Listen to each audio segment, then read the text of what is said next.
खुदा करे कि अर्ज़ पाक पर उतरे वो फसल गुल जिसे अंदेशा जवाल ना। तो हुकूमत की एक कोई ठोस पॉलिसी नहीं। गन्ने को प्रमोट किया गया, हुकूमती सतह पे प्रमोट किया गया। बिस्मिल्लाहिर्रहमानिर्रहीम, अस्सलामु अलैकुम, अल्लाहुम्मा सल्ली अला मुहम्मद व आले मुहम्मद।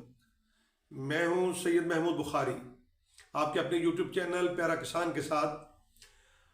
आज हम बात करेंगे, बहुत ही अहम मौजू है जो किसानों के साथ जुड़ा हुआ है, जो पाकिस्तानियों के साथ जुड़ा हुआ है, जो हुकूमत के साथ जुड़ा हुआ है। बड़ा ही अहम मौजू है, आप उसे गौर से सुनिएगा कि पाकिस्तान के अंदर कपास की अहमियत क्या है। कपास को वाइट गोल्ड कहा जाता है और कपास की तनज़ली की वजूहात क्या है। नाज़रीन मोहतरम, हमारा मुल्क ज़री मुल्क है और ज़राअत जो है उसकी वजह से हमारे मुल्क की तरक्की वाबस्ता है। फिर ऐसा क्या होता है कि ज़राअत के अंदर इतनी तनज़ली क्यों कि हमें अरबों डॉलर खर्च करके अपनी अजनास बाहर के मुल्क से इंपोर्ट करनी पड़ रही है। ज़र मुबादला खर्च होता है, पाकिस्तान इस वक्त मुतहम्मिल नहीं हो सकता। लेकिन दुख की बात यह है कि इस तरफ जो है वो हुकूमत की तवज्जो नहीं है। आप ये देखें कि सबसे बड़ी बात यह है कि कॉटन एक बहुत ही नफीस फसल है, क्रॉप है कि नर्मो नाज़क जिसको कहते हैं, और इसके ऊपर जो है वो कोई तहकीक इस तरह की नहीं हुई कि हम इस तरह के बीज बना सकें। फिर हुकूमत से जो है किसान का ये मुतालबा रहा है कि आप जो है वो इसकी सपोर्ट प्राइस मुकर्रर करें। उसकी सपोर्ट प्राइस तक भी मुकर्रर नहीं की जाती। अच्छा, एक बात और देखिए आप कि वो एरियाज़ जो हैं जो फैसलाबाद, साहिवाल और लेके और रहीम यार खान और हैदराबाद तक, ये पूरी पट्टी जो है वो कपास की गिनी जाती थी और पाकिस्तान की कपास दुनिया की बेहतरीन कपास में शुमार होते थी। और उसमें आप देखें कि इस वक्त पाकिस्तान की जो ज़रूरत है अपनी, उसकी जो टेक्सटाइल मिल्स को चाहिए हुई, वो 1 करोड़ और कमो पेश 10 लाख बेल्स जो है वो चाहिए। इस वक्त आप देखें कि बाहर से 300% जो है वो कॉटन बाहर से मंगवाई जा रही है। तो ये तो बिल्कुल यूं ही समझे ना कि जो हमारे मुल्क की कॉटन है उसके ऊपर जो है वो टैक्स है 18%, और जो बाहर से आ रही है वो टैक्स फ्री है। अब मुझे बताएं कि वो तो खामखा जो है टेक्सटाइलर मिल्स वाले हैं, वो तो फिर बाहर से ही लेके आएंगे और उसको तरजीह देंगे। तो हुकूमत की एक कोई ठोस पॉलिसी नहीं है। तो मैं ये बताना चाह रहा हूँ कि देखें, हमारे जो है वो कपास के ऊपर बहुत खर्च होता है। 1 एकड़ के ऊपर लाखों रुपए खर्च होता है, जबकि हमारी पैदावार भी नहीं होती। उसमें कुछ मासूमाती तब्दीलियों का दखल है, कुछ हमारी पास जदीद टेक्नोलॉजी नहीं है। हमारी जो स्प्रे का निज़ाम है वो अब भी जो किसान है वो टैंकी में डाल के और उसका फुहारा ठीक होता है, कभी नहीं होता।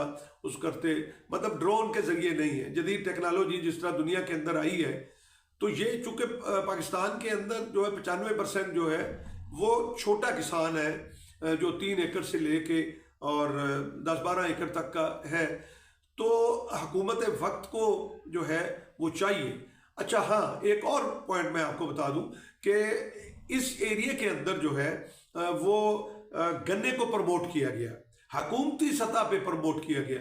उसकी वजह क्या है कि ये जितने सियासतदान हैं या जितने हुकूमती लोग हैं वो शुगर मिलें उनकी हैं, तो उन्होंने इस तरफ जो है वो तवज्जो नहीं दी और फिर ये गिरावट नीचे आती गई।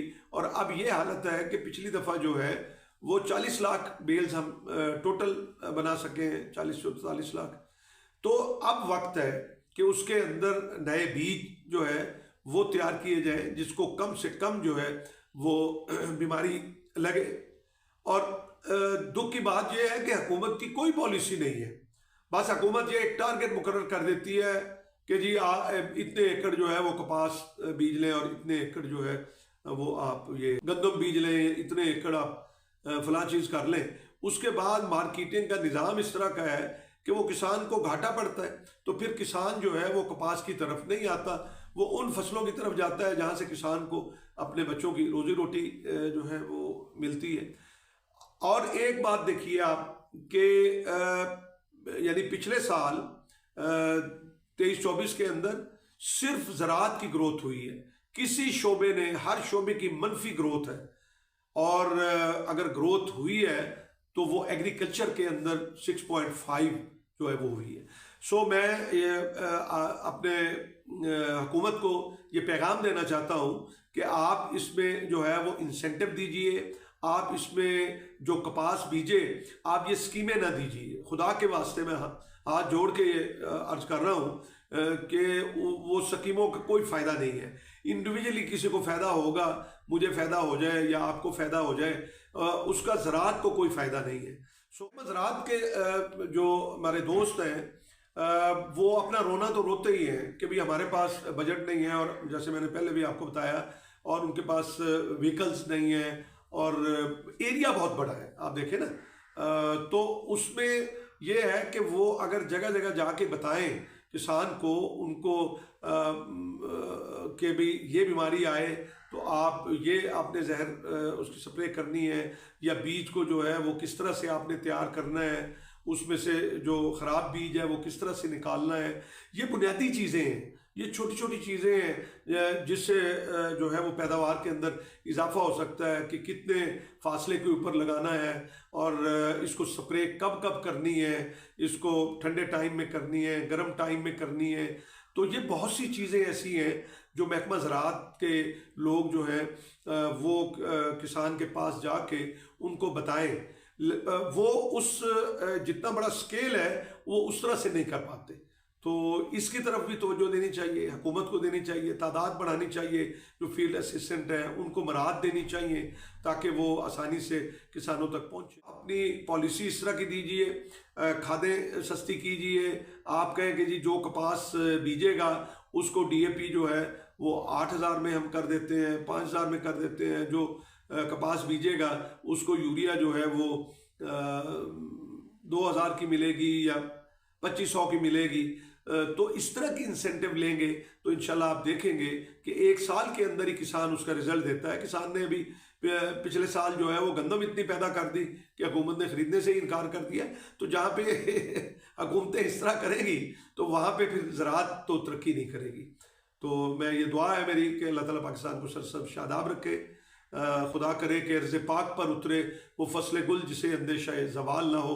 पाकिस्तान जिंदाबाद, पाकिस्तान पाइंदाबाद।